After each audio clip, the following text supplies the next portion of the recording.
क्यों होता है तुलसी और शालिग्राम का विवाह? धार्मिक मान्यता के अनुसार देव उठनी एकादशी के दिन भगवान विष्णु नींद से जागते हैं। इसी दिन से शुभ कार्यों की शुरुआत भी होती है। देव उठनी एकादशी से जुड़ी कई परंपराएं हैं। ऐसी ही एक परंपरा है तुलसी और शालिग्राम के विवाह की। शालिग्राम को भगवान विष्णु का ही एक स्वरूप माना जाता है। तुलसी शालिग्राम का विवाह क्यों होता है? इसकी शिव पुराण में एक कथा है जो इस प्रकार है। शिव महापुराण के अनुसार पुरातन समय में दैत्यों का राजा दंभ था। वह विष्णु भक्त था। बहुत समय तक जब उसके यहाँ पुत्र नहीं हुआ तो उसने दैत्यों के गुरु शुक्राचार्य को गुरु बनाकर उनसे श्री कृष्ण मंत्र प्राप्त किया और पुष्कर में जाकर घोर तप किया।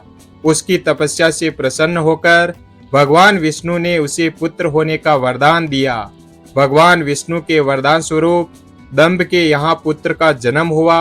वास्तव में वह श्री कृष्ण के पार्षदों का अग्रणी सुदामा नामक गोप था, जिसे राधा जी ने असुर योनि में जन्म लेने का श्राप दे दिया था। इसका नाम शंखचूड रखा गया। जब शंखचूड बड़ा हुआ तो उसने पुष्कर में जाकर ब्रह्मा जी को प्रसन्न करने के लिए घोर तपस्या की। शंखचूड की तपस्या से प्रसन्न होकर ब्रह्मा जी प्रकट हुए और वर मांगने के लिए कहा। तब शंखचूड ने वरदान मांगा कि मैं देवताओं के लिए अजय हो जाऊं। ब्रह्मा जी ने उसे वरदान दे दिया और कहा कि तुम बदरी वन जाओ, वहां धर्मध्वज की पुत्री तुलसी तपस्या कर रही है, तुम उसके साथ विवाह कर लो।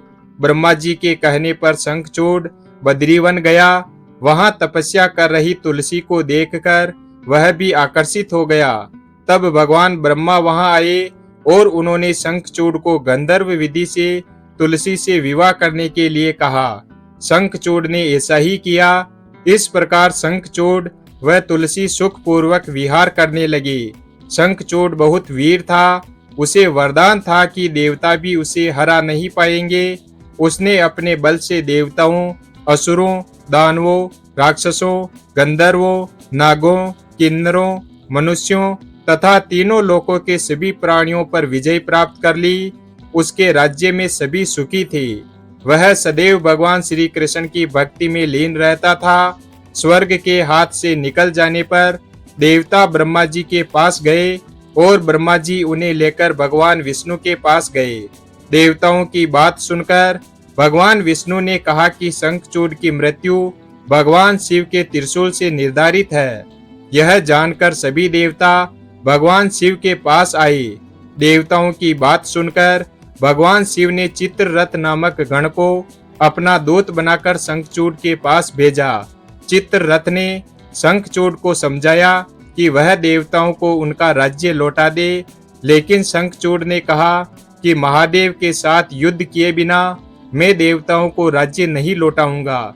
भगवान शिव को जब यह बात पता चली तो वे युद्ध के लिए अपनी सेना लेकर निकल पड़े। शंखचूड भी युद्ध के लिए तैयार होकर रणभूमि में आ गया।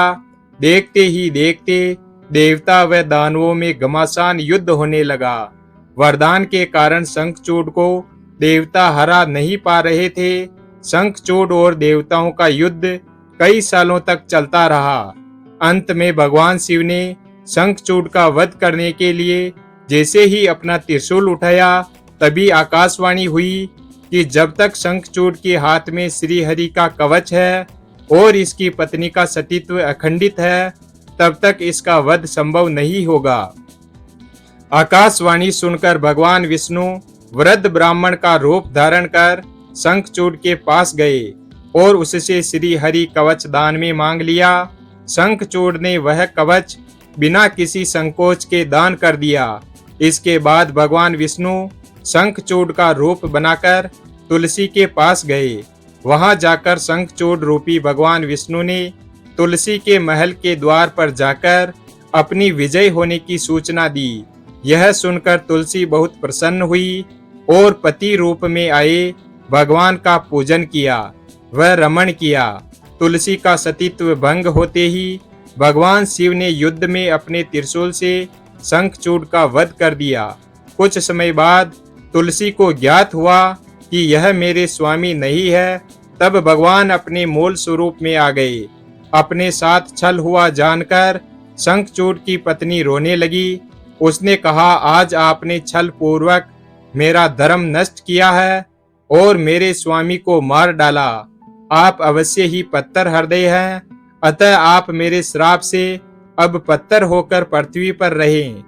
तब भगवान विष्णु ने कहा, देवी, तुम मेरे लिए भारतवर्ष में रहकर बहुत दिनों तक तपस्या कर चुकी हो।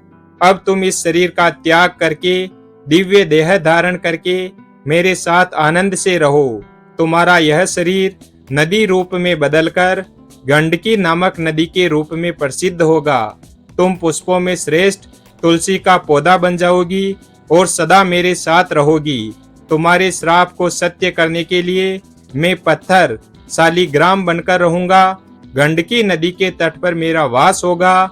नदी में रहने वाले करोड़ों कीड़े अपने तीखे दांतों से काट काट कर उस पत्थर में मेरे चक्र का चिन्ह बनाएंगे।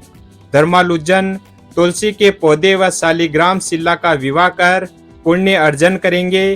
परंपरा के अनुसार देव प्रबोधिनी एकादशी के दिन भगवान शालिग्राम व तुलसी का विवाह संपन्न कर मांगलिक कार्यों का प्रारंभ किया जाता है। मान्यता है कि तुलसी और शालिग्राम विवाह करवाने से मनुष्य को अतुल्य पुण्य की प्राप्ति होती है। वीडियो अगर पसंद आया हो तो वीडियो को लाइक और हमारे चैनल शिव भक्त को सब्सक्राइब करें और अपने दोस्तों के साथ शेयर करें। धन्यवाद।